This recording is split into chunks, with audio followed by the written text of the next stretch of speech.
13 Reasons Why by Jay Asher. On the first page of the book, there is a website called 13 Reasons Why, and on the website there's a synopsis of the book.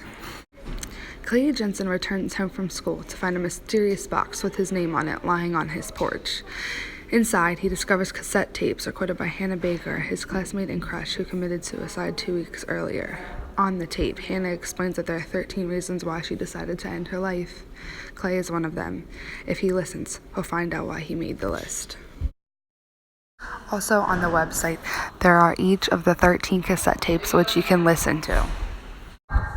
There's also a tab where you can see how other readers reacted to this book and resources if you're feeling any of the same things Hannah felt. Hannah Baker committed suicide for 13 reasons.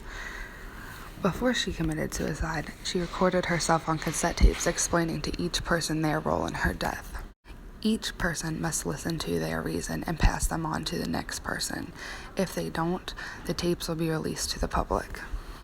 The book is narrated from the point of view of two people, Hannah and Clay. You hear Clay's side through first-person narrative, and you hear Hannah's side through the cassette tapes which Clay is listening to. This really adds a neat point of view because you can see how Clay is seeing the situation from the outside in and how Hannah is feeling throughout all these events. It is really neat because you get to hear things from Hannah's point of view as well as see them from Clay's, who was an outsider that didn't say anything and let these things happen. You also get to hear Clay's struggle as he knows how the story is going to end, listening to each tape and each reason why, waiting for his reason. This book is banned from most schools because it talks about the harsh topics of suicide and bullying that go on inside high schools.